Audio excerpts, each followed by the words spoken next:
Awesome. Okay, so today we're going to talk about the minor authorities. So we talked about the major authorities. By major and minor, just meaning that they're more statistically common. So the most common authority is emotional. 50% of the population has emotional authority. Then sacral, and then splenic. And then there are four types of authority that are more rare. And those are the ones that we're going to talk about today. And the reason why I avoided talking about these for so long is because I just don't really have a great understanding of them. You know, I learned about them from the book and from the lectures from my teacher, but you know, I generally don't like just parroting things that I don't get a real physical sense of in my body. So it was over the last 7 months since we ended the course, almost ended. I've been, you know, trying to figure out how am I going to do these lectures when I don't really get this. And so I was looking for someone to help me with it. And then eventually what I've concluded is I'm just going to share with you what I do know so that you can do with it what you will. I'm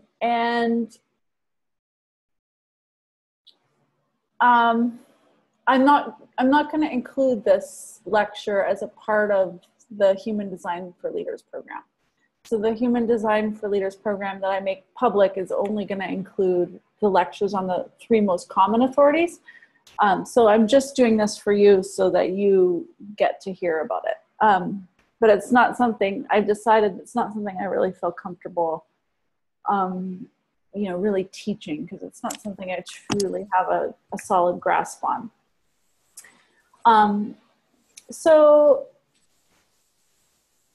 That said, I mean, you know, even when I do, like when I meet someone that has one of these more rare charts, I think it does, you know, I am able to see some things about them that could be useful. So likewise, you know, as you know, meet people that have these authorities, then you are more able to just kind of get a sense of maybe what would be useful to them as a way of decision making. Okay, so the first one is ego authority. So even just knowing, okay, if you can remember the ego, the will center, so this person has that center as their authority. So anytime you hear something like that, then it's also helpful to just draw on what you already know about the will center. So, you know, maybe if you just want to pipe in, I'd love to hear what are some hallmarks or keynote words that you remember about the ego or the will, and just say them out loud if anyone remember anything. Oh, you're all muted.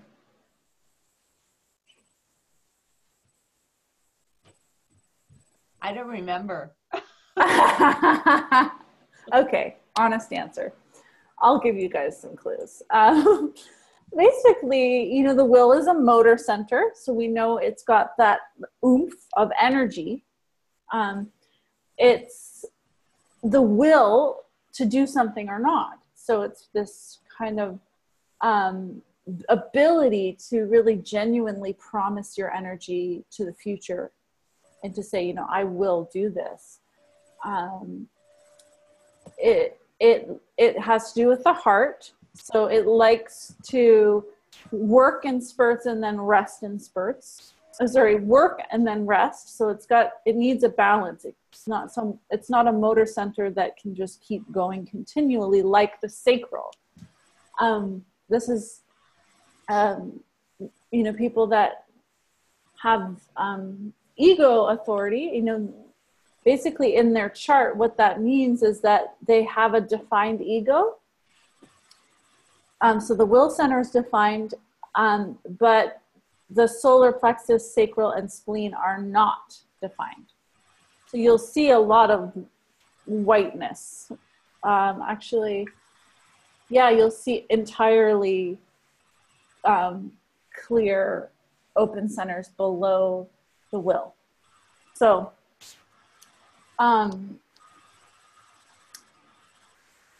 so this person needs to kind of make a promise and then keep it, but then also just rest. They need to work in spurts and then rest.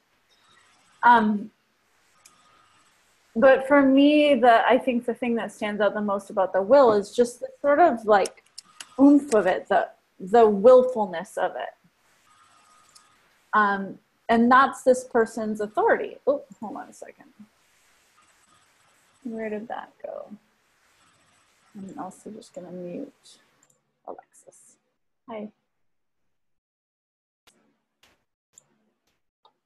Yeah, so this is this person's authority, is their ego, their will. Sorry,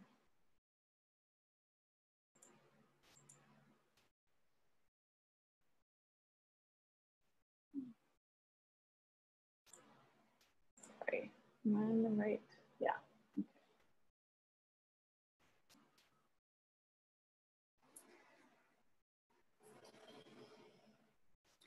An ego, anyone with ego authority can be either a manifester or a projector.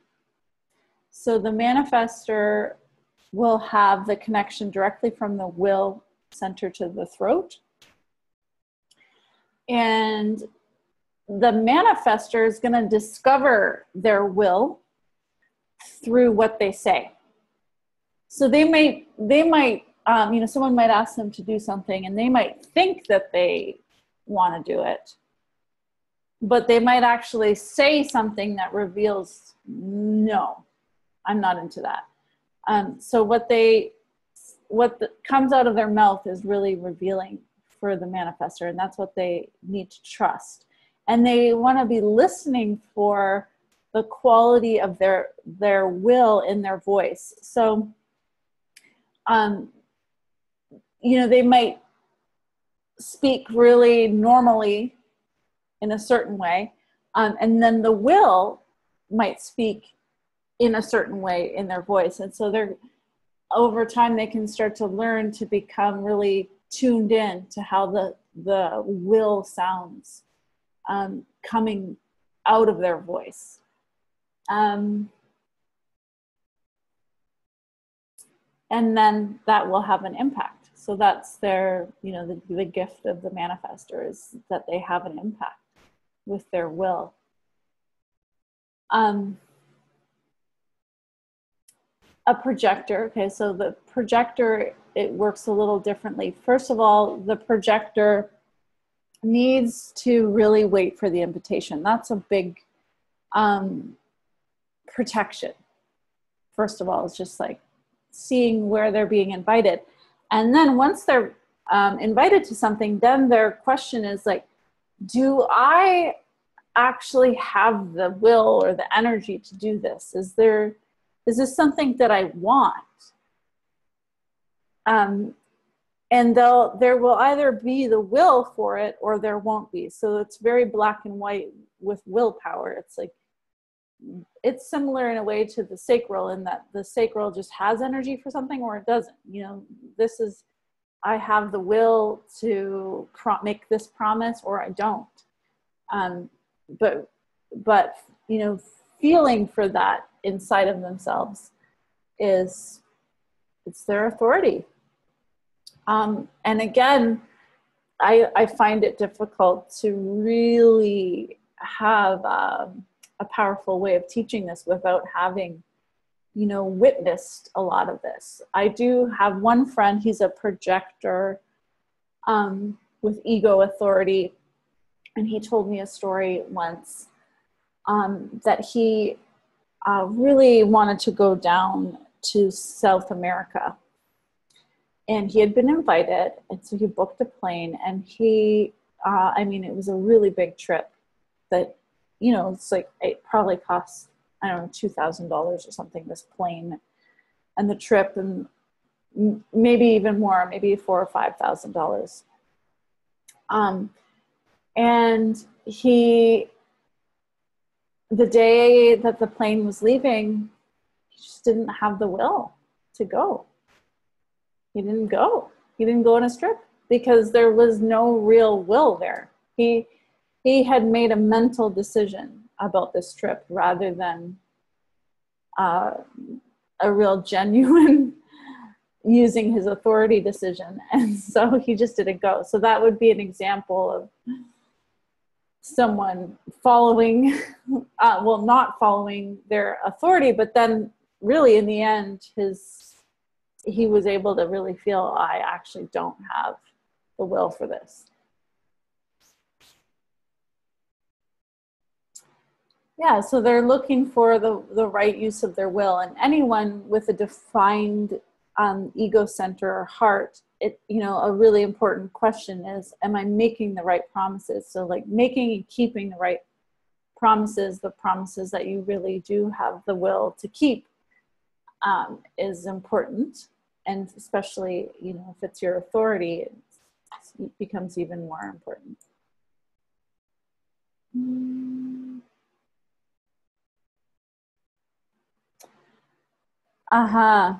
And, I think this is also true for anyone that has the defined ego,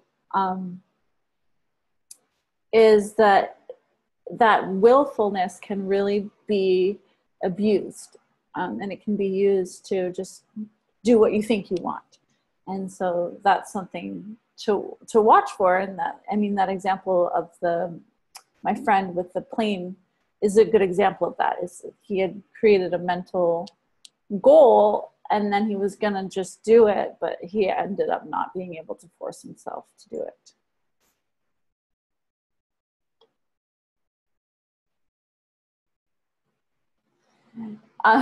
I really wish I could remember the words. I was hanging out with an ego manifester, a manifester with ego authority. And I remember at one point we were kind of debating about where are we going to go? What are we going to do? And then out of her voice, she just said, something, and I can't remember the words of what it was, but it was just so clearly the voice of her will. It was like, oh, okay, well, I guess that's what your will is saying. That's very clear. And yeah, it was really interesting to just witness that. But again, for any manifestor, focusing on informing is just going to make things smoother for them.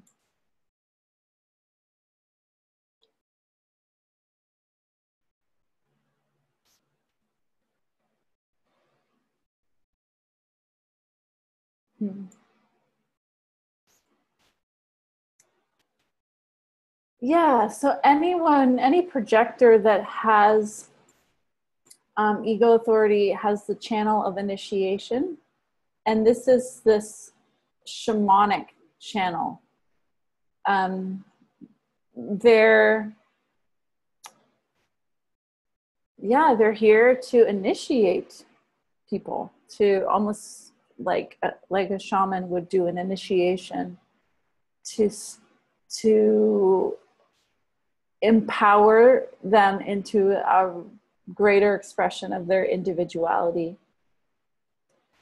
So for them also being empowered in their identity, because it's the will attached to the ego. They need to be exemplifying that. And so again, that question of like, what do I want? What's actually what do I have willpower for? And really being empowered in themselves, what they can rely on. You can ask a question, Alexis. I was just interested when you said that your friend had something that popped up as an expression of will. And I was just looking for, I was sort of racking my brains for a real life example within within my friends. And I just wanted to put this forward really briefly to see if this might be what you're talking about. A few summers ago, two of my best women friends and I were at a yoga retreat, and we had all three of us decided to go on this hike that was going to lead to like a swimming hole, basically, or like a different entry to the ocean. But when we arrived at the hike, so me and my friend Sarah love to hike, and then our friend Leah sort of loves being around us, but maybe isn't as into the activity. And when we got to the trail opening, the first part of the path, even though ironically the rest of it wasn't, but the first part of the path was really steep. It was a super steep incline just for the first few meters. And our friend Leah was like, she walked right, very good naturedly right up to the hill. And then all of a sudden was like, no, I am not. Like this right away was like, no, I'm not doing this. I don't want to do this. I don't care about swimming. This is so stupid, whatever. And I burst laughing. And Sarah and I were like, okay, well, we can find a different path. It's totally fine. We can go somewhere else to swim. And we were all laughing so hysterically because she tried to be so just sort of like, and then she encountered the actual obstacle and was like, no, like, hear me now. Is that an example? Well, it could be. I mean, it's hard to know without knowing her chart. I mean, it sounds similar. Yeah. I mean, that is the quality of okay, yeah, it's more the quality that I'm speaking. Because like the sacral isn't quite so forceful, you know. It's more like it's more like, right, it's softer. The will is yeah, that's the thing that I'm seeking to, yeah. It sounds, it does sound like okay. Okay. That's funny. Oh Lord. Yeah, it was. Thank you for that.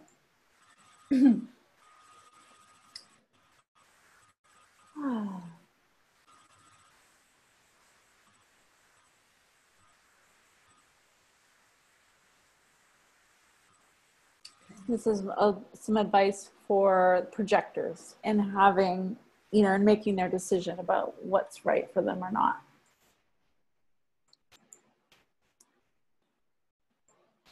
Okay, ego authority.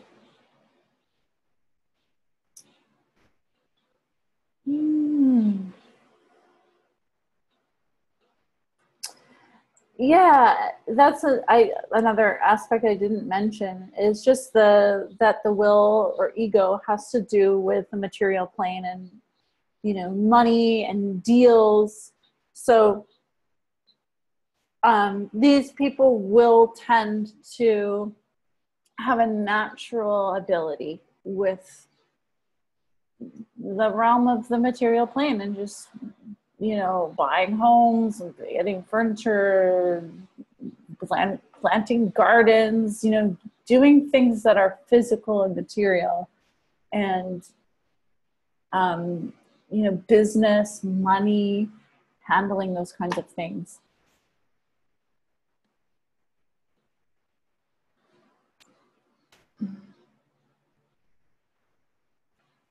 Yeah. And I think Alexis's story, just shows the power of the will, the force of it. And I mean, that can be overpowering. And I did find that with that one friend, that was the ego manifester.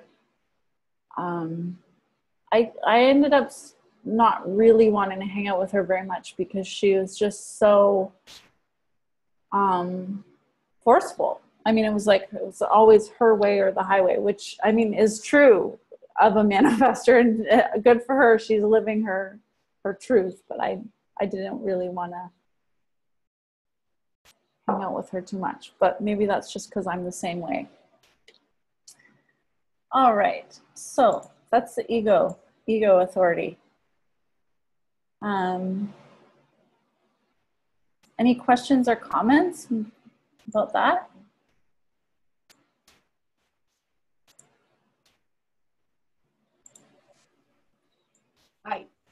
I've actually been going through the charts and looking, do I know anybody with an ego authority? And I actually do know one person who's a manifester. And Uh-huh.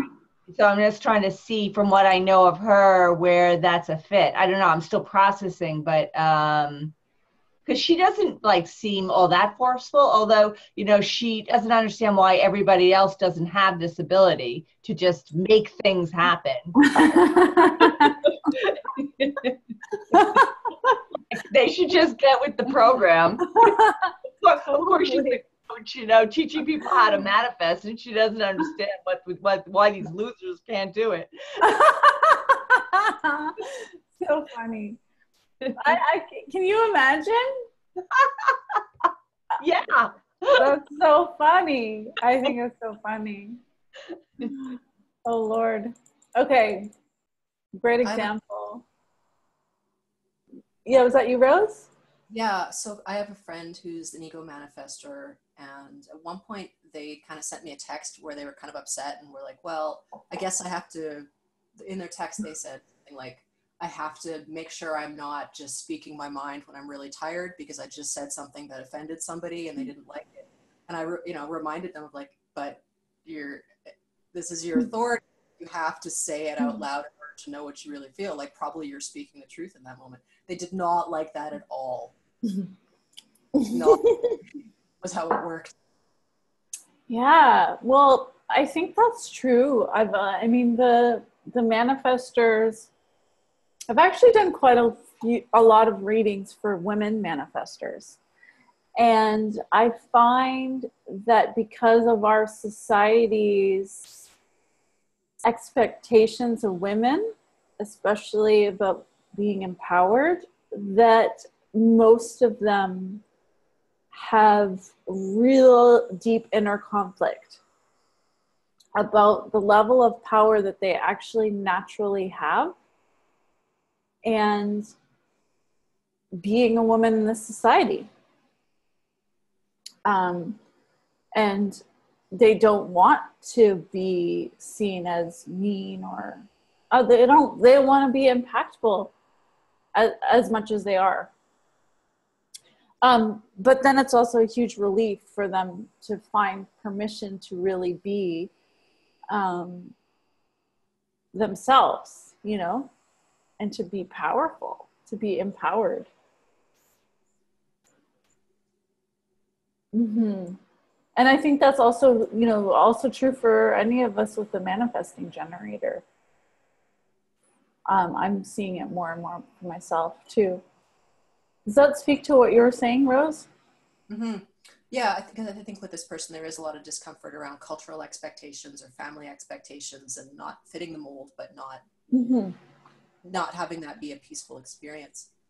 The other thing mind is Catherine Garrow has said numerous times both her parents are ego manifestors, and so that was a lot of pressure for her to grow up with. I don't know if you recall her mentioning that. Oh, I didn't remember that. That's insane. So for her as a generator to be like raised with this expectation of this is what two ego manifestors do, what's wrong with you? Wow. Very challenging. Wow. So interesting. Okay. Oh, amazing.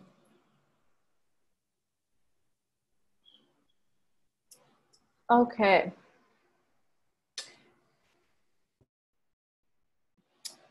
Okay, so next we'll talk about G, authority. So, or self-projected authority is another way that it's called. So if you, again, when you're thinking about G authority, you can immediately just start thinking about the G center. Center of love, direction, identity, and behavior. So love meaning a defined G center, this person will have a defined fixed way of expressing love, and that will be a consistent element of their expression that comes through. Identity, they'll have a consistent fixed identity. Direction, they'll have a fixed sense. They'll have a fixed direction and also a fixed sense of their own direction. So they'll have a connection to their own direction. And behavior, they'll have a natural way of behaving that's also fixed. So that immediately tells us quite a bit about, you know, we can kind of extrapolate a little bit about what it might mean to have this center as your authority. It means, you know, your identity and your direction is your authority. Who you are is your authority. Being true to your own sense of identity and your direction and your love. That's the thing that you have to rely on to make decisions. Of course, it's so funny looking at these slides because of course I didn't create them.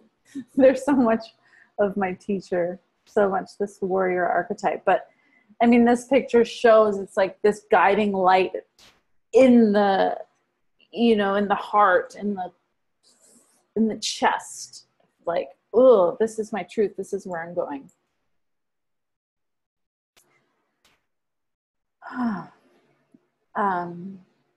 Yeah, so staying true to their identity and love is what gives these people power. And this person is a projector, is always a projector.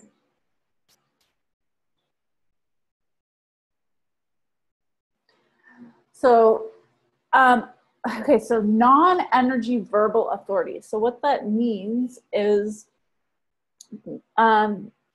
the G center is not a motor center. So the voice of the G center won't sound, you know, like the motor centers do with that oomph behind them or that energy behind them. But the projector that has the G as their authority can be listening in themselves for the truth that speaks through them about their identity, their direction, their love, and basically listening to hear themselves speaking what their authority is. That's how they're going to know what their truth is. They won't necessarily, you know, hearing themselves speak is one of the major tools that they can use to help make decisions. When their voice isn't clear and it's not, you know, when it's distorted, or it might be voices of other centers that are speaking, that's when they know that they're not, you know, that's not their truth. That's not the thing to follow. So they might need to have a confidant or someone that they talk through a decision with so that they can hear themselves speak, not so that they can get advice.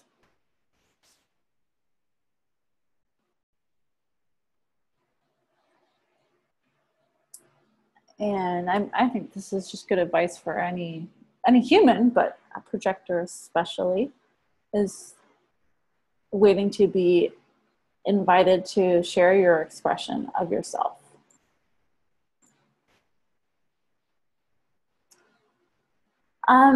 Yeah, this is something that I heard from John, my teacher, that people with this G, because the G center is in the chest area, and it's also said, you know, that the G is related to this magnetic monopole, which is drawing us forward in our life's trajectory, that they might actually feel the sensation of a pull in their chest. So whether or not that's true, it's something that you could offer as a potential for people to be noticing.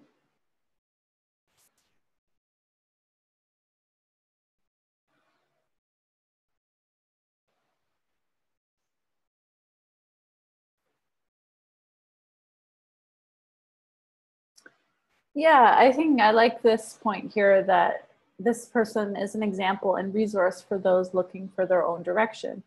You know, here's someone whose real life, you know, has to do with paying attention to their, what is their direction, what is their, the truth of their identity and who they are and where they're going. So that person would naturally have these, you know, gifts to offer in that area.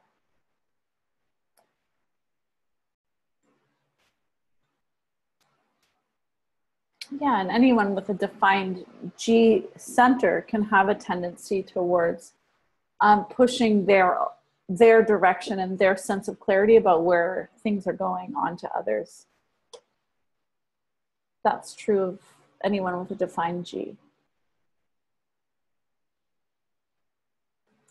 Awesome. Any comments about the G center?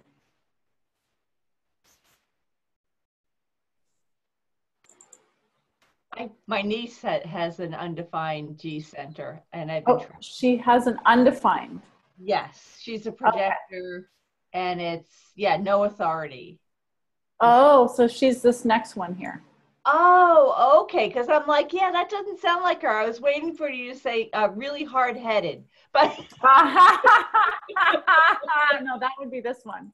okay, good. Oh, perfect. Okay. Nice segue. So what does her chart look like? Wait, I'm looking at it. It is, let's see, projector, not so. Is it like this one, or like this one?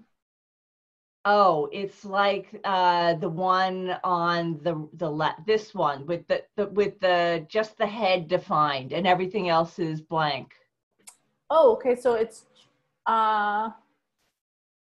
just these two centers. It's on my left. Yeah, it's on the left. Got it. Yeah. So it's got the head and the ajna. Okay, cool. Yeah, so this is the final type of projector. So we've had splenic projectors, ego projectors, G projectors, and now mental projectors. Or it's called mental projector, or sometimes it's also called no authority in the chart.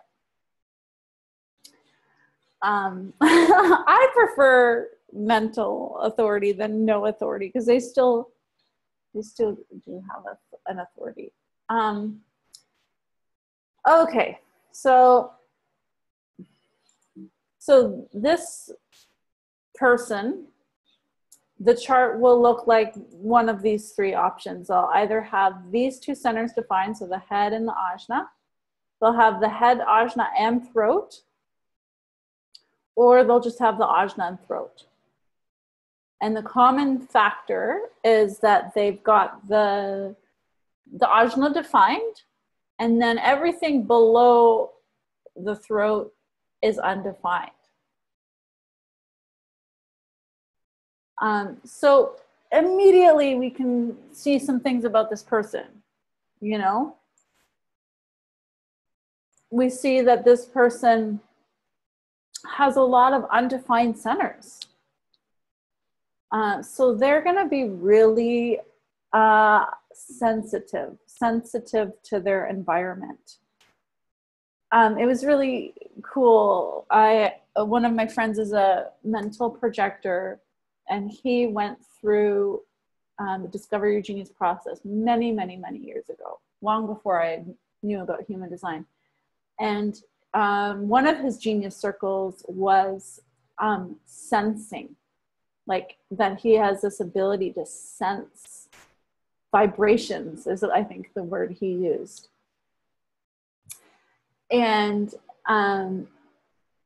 that's actually pretty much the way that this person's here to make decisions is they need to sense things, how they're vibrating in them, and make decisions based on one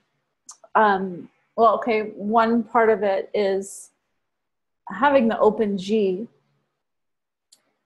or the undefined G. means they need to really be in the right place. So feeling into or sensing into, is this the right place? Is this person feel right? That's going to determine if the deal is right, if the project is right, all that stuff. So their environment is really important for these people. And then the challenge is that they do have a really fixed mind. So they think a lot. They have defined ideas. Like Betty was just saying, they can be hard-headed.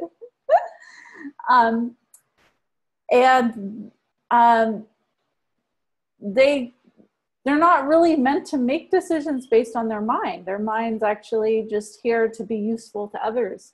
So their decisions are meant to come more from just the overall sense that they get of things.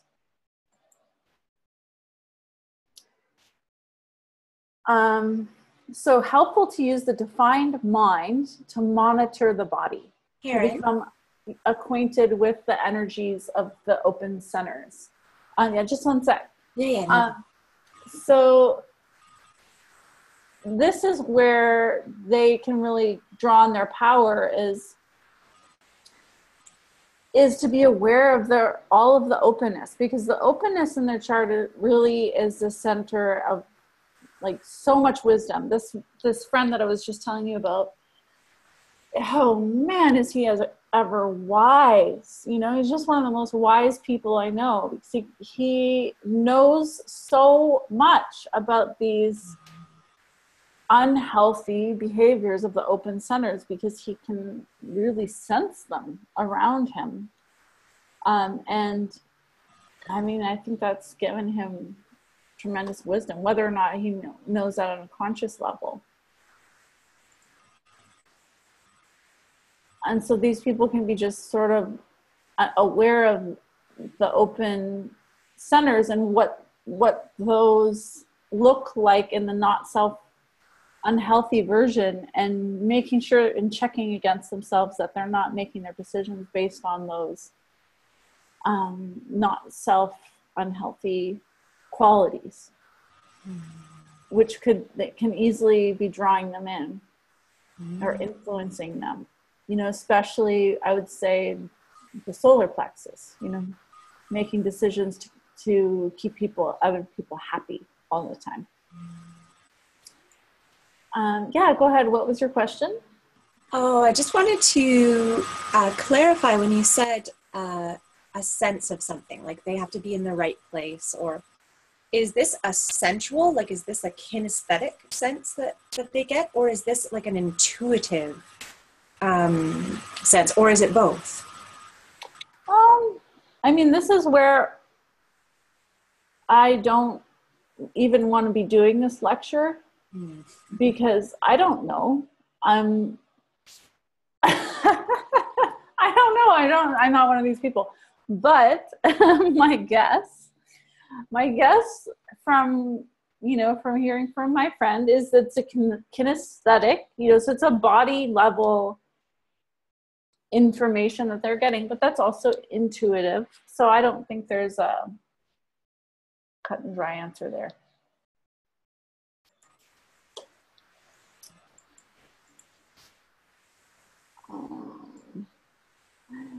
Yeah, this is,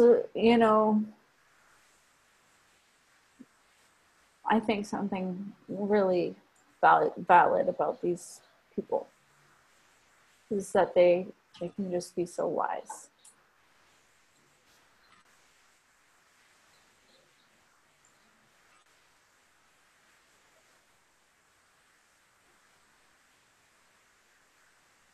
So like the G projector, it's helpful for the mental projector to have someone that's a sounding board that they can just talk to and then listen to themselves while they're talking. They can be listening to all their different open centers speaking, and so they might hear, oh, okay, well, that sounds like the open route, trying to rush this decision, or, oh, that sounds like the open ego trying to prove myself here. So they can notice the different motives that might be coming into their decision, and then getting a sense of, what really feels true. And I heard from my teacher that he was coaching a mental projector on making a decision to buy land. And there was different factors involved, because I think the partner of the mental projector didn't want to buy the land, but they had already committed to it. And so they were looking for a way to back out. And they were in this kind of messy situation. And my teacher said that he listened to this man speak for like an hour. And the only really clear, true thing that he really heard the guy say was that he really liked the land. Everything else that he said was from one of the open centers.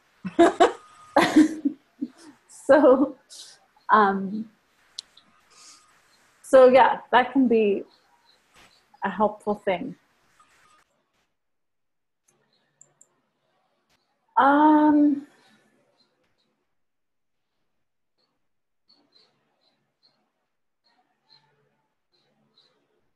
A deep resource for anyone with definition. I think that's very true. As long as they're not just caught up in their mind, which is also very possible.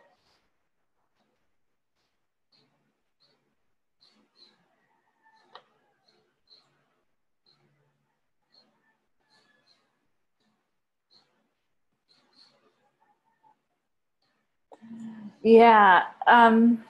Uses its mental definition, trying to figure everything out. I've also seen that. So I think that's a real risk of this person, is they just end up totally caught up in their head and their ideas and their conceptualizing, versus really tapping into the strength that they have of all these undefined centers, where they're really taking in all this information through their environment that's giving them, there's a reason this person is a projector. Projectors are absorbing their environment. They're taking things in, and then they already have this absorbing gift. But now all the open or undefined centers, that's this huge wellspring of wisdom that they have access to and what they're sensing.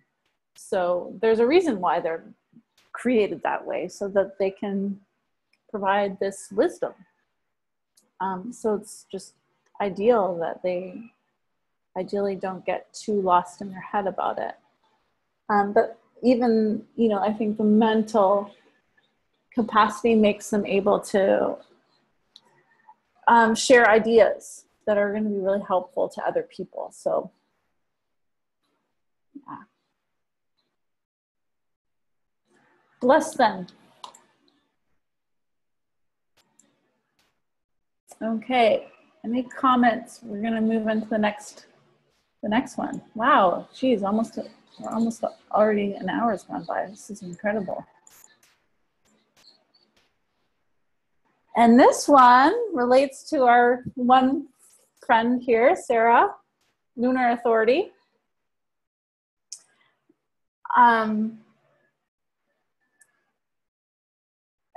Were there any comments or questions before I move on?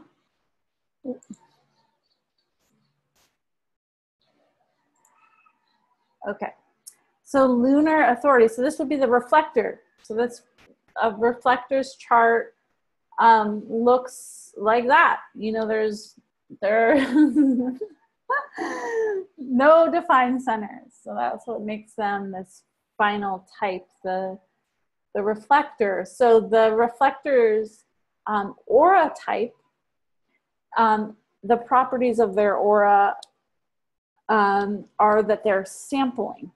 So unlike a mental projector that also has a lot of openness, the mental projector is absorbing their environment like a sponge, whereas The reflector is almost a little bit more resilient because they're just sampling their environment, and they're also reflecting their environment back to themselves. So they tend to be a little bit more, I want to use the word self-contained, but it's not really quite the right word. They're not as vulnerable as you might think looking at a chart like that, because they're, you know, they're more like a reflective surface, you know.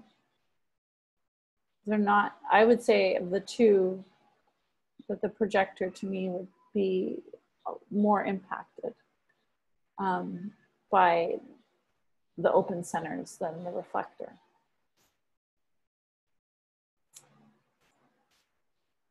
But because as the moon moves through its cycle every, I think 28 days, it's actually changing the chart of the reflector.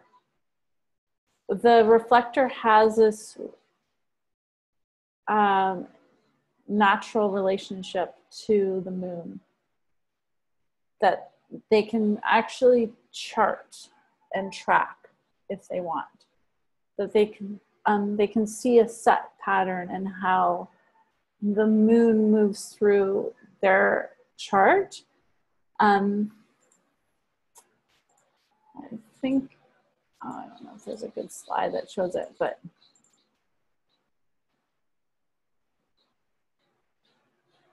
so yeah, the moon's monthly journey around the wheel is a constant for reflectors. So if you look at, there's another slide somewhere, and I think I showed it in the reflector lecture, but that they actually change types. So they might be, they might wake up and they're a projector, and then they have definition of a generator later on that day, and then they have a definition of a manifestor. So it's not that they actually become a generator or they actually become a projector, because they still have the aura of a reflector, but they have certain channels defined depending on what the moon is doing. And that's going to influence their perspective and how they think and how they feel on that day. So the trick of that is that they're always changing. They're not fixed in one way. I mean, I just got 2 emails from a friend who's a reflector. One email I got 2 days ago, and then I got another email I got today. And the first email, he was like, yeah, I'm thinking maybe of going to Bali and Thailand and Mexico in my travels. And then like 2 days later, he's like, my heart is set on going in Bali and Thailand. And then after that, I'll go to Mexico. It's like, he's like, now he sounds so sure, but like 2 days ago, it was a different story, you know? So I think that's probably really just how it is for a reflector, is that depending on the moment, they have a different perspective. And that's, the gist, the main thing you need to know about these people is they need to wait a month to make a decision, especially if it's a big thing. They probably feel the pressure to make decisions more quickly, but giving themselves time to really, I mean, these people, they're not meant to function as a part of our insane society. They need to just let themselves be in their own rhythm, like almost in their own world, doing their thing their way in general, but not working on the timeline of everyone else. I think it's a big thing that you could offer someone if you met a reflector. Because they have the undefined G center. I don't know if it even says that in this lecture. I don't think it does. But because they have the undefined G center, they are someone who's also going to be, it's probably the most important thing they can decide is, where do I live? Do I like my environment? Do I like the people that I'm spending a lot of time with? Because anyone that the reflector spends a lot of time with is going to become a very conditioning force for them, because they'll be taking on that definition of that person regularly. So environment is really important. Yeah, so then the daily transits affect the ways that reflectors experience themselves. This is, I don't actually have the answer to this, what the difference between the daily transits are and the moon, the transit of the moon, and if there is a difference. But I just wanted to show you something. So I took a screenshot of my friend's chart.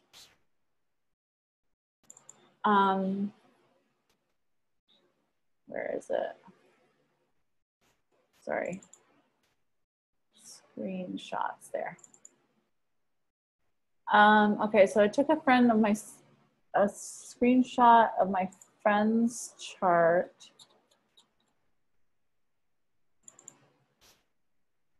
So this is my friend's chart, normally, and he's a reflector. And then I applied the transits to see what the transits are doing today. And today, this is how his chart is defined. So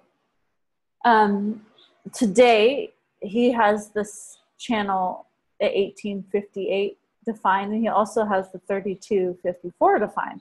So he's got this root pressure to the spleen. So, and the 3254 is the energy of being driven and ambition. So today he might have like a lot of oomph. Sarah, you also have, I think, the 3254 defined today. And then also the same channel, the 63.4. But actually, these channels are affecting a lot of us today. So these transits are affecting most of us. And this is where things really get funky for me with human design, where I don't really understand it. My friend Wade is super into the transits, and he really finds them to be true. It could be that I don't have the subtlety of awareness. I also don't have the total belief in it. But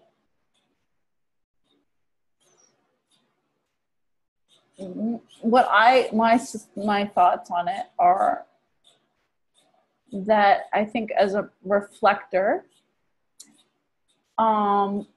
reflectors are probably much more attuned to the global energies that are affecting us. Like, for example, the transits, they would feel it personally. So they're almost like a vehicle of awareness for what's happening on the collective plane.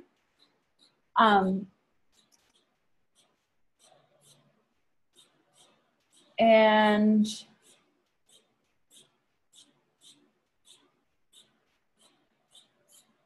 I don't know. I just don't know. I don't really understand it. This is the edge of my understanding. But it is interesting. And if I were a reflector, I would be probably checking this out and making, seeing if I understood the connections between the things that were defined in me certain days and not others, and how that felt in my body. And but on the other hand, I could really see a reflector getting lost in that, and just becoming really mental about it, rather than just following the awe and surprise that they're here to live. The surprise of just being a different person today, or having a different perspective today, or moving into a different environment and seeing different things, you know, and just delighting in life. So I know I'm not offering much clarity on it, but I don't have clarity. If I did, I would give it. May I share something on that? Yeah, sure. When I came to human design, one of the main things I wanted to know was how to make decisions, because that has been such a challenge my entire life. Oh, and just so everyone knows, Sarah, who's speaking right now, is a reflector. And then getting to the workshop, discovering I was a reflector and hearing wait 30 days, my first thought was, I am fucked. Like, I wanted an answer and this is all you've got. Not you personally, but. Yeah, no, I totally get it. And so for the last couple of years, I've really been investigating this. I can't find the energy to want to look in the transits. That does not have any appeal for me. Because it feels way too detailed and yeah, and exactly. Giving myself permission to ride the waves and to not know has been huge. And when I was coaching with another company and other coaches left, and I would think, should I leave? And I couldn't come to it. It felt like I wasn't coming to a decision. So I just stayed. And then when it was time to go, I knew it. And what has helped me most is getting away from other people and meditating and really connecting. There's something beyond me that I connect with. And so that's one thing, is just connecting with that thing, which I think of as the program. Yes, exactly. That's what I thought when you said that. Yeah. And also, a lot of times my wisdom comes out when people ask me questions, and I don't try to come up with an answer. I just talk. And then I'm saying things that I didn't know I knew, or that maybe aren't coming from me. And I was talking to a projector today, and she was saying, well, maybe, you know, you're just tapping into another part of yourself. It's like, no, that's not what it feels like. Yeah. The fact that it's not me. Yes, totally. And so those two things have been or I guess three, giving myself permission not to know. And getting by myself space is huge for me. Physical, mental, emotional space. And then having people just ask me questions, or just listening to myself in conversations. I also wanted to record my conversations. Right. Yes. Yeah, that's one of the keys, is for the reflector, or according to this information, is the reflector to have the opportunity to hear themselves speaking about things over time. And then you just said something that's really exactly written in the book about lunar authority.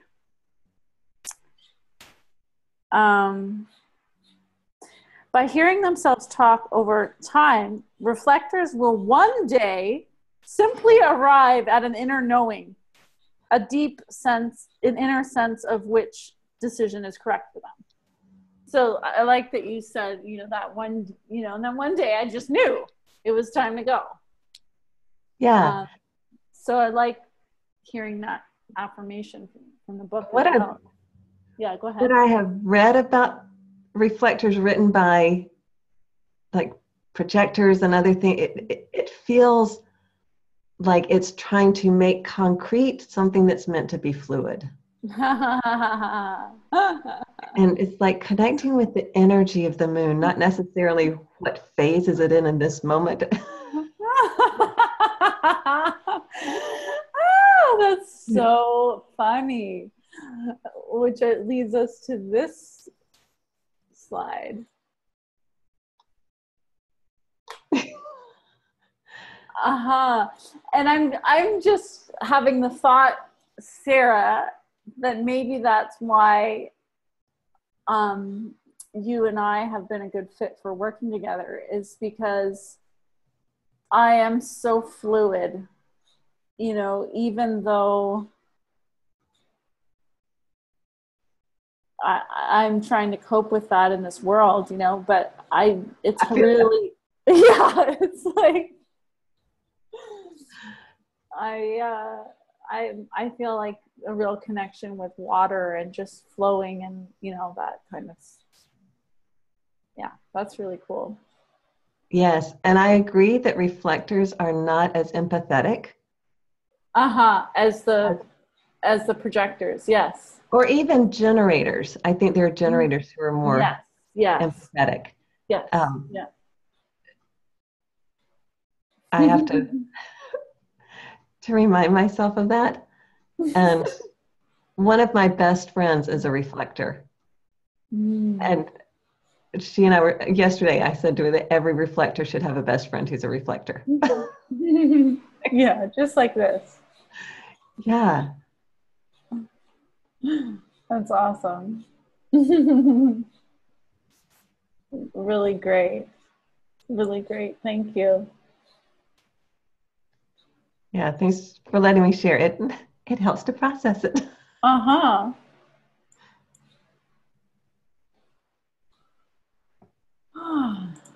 Okay, let's finish this off.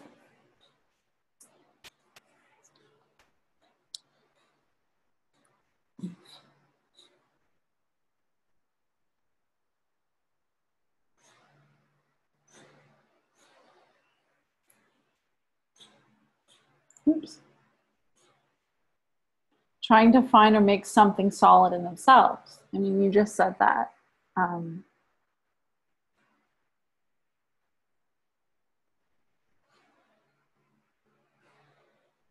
Sweet.